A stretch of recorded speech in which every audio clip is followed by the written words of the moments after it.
Amani and I am a kinesiology human kinetics student. I chose a lifelong learning center as my fieldwork placement. It's an educational community that allows seniors to register for courses that pique their personal interest, and courses available range from intellectual, creative, to physical in nature.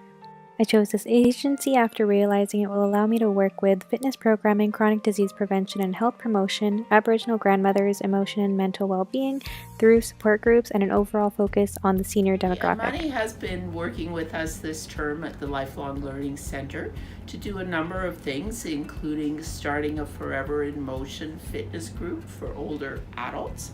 And she's also working with us to identify fitness training needs for the staff who work at the Center for Continuing Education. My special project started off as an idea to survey senior students at the center regarding which programs seem to get the most interest and what type of programming students would like to have available to them in the future.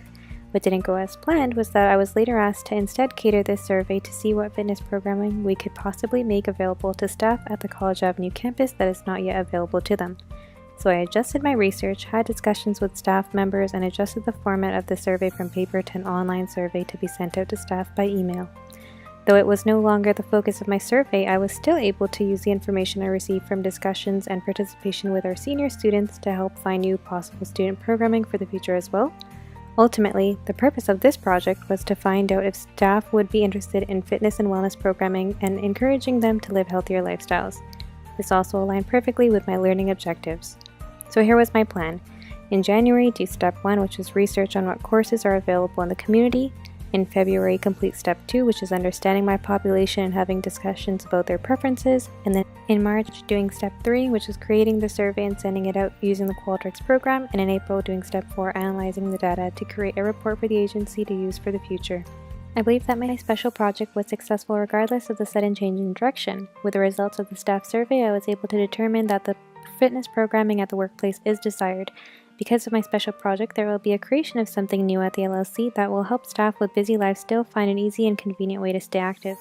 In terms of the value and effect on the agency, my supervisor can now take a next step to implement the courses based on the results of the staff survey.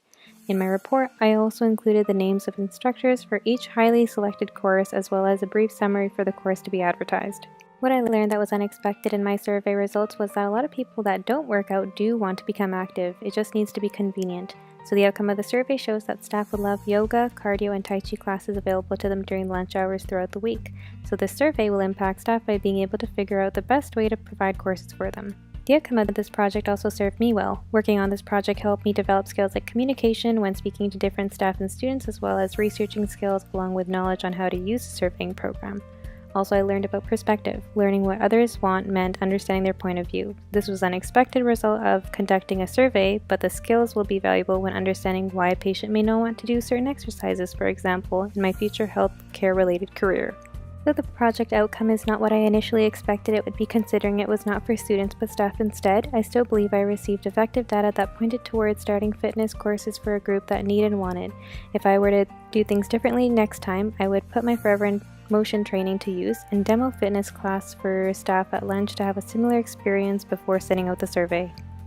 All this being said, I believe that the most valuable aspect was simply connecting with populations that will be accessing the healthcare field more often, and finding a solution to help people stay healthy. I will apply this knowledge when having discussions on healthy living with these groups in the healthcare environment as well.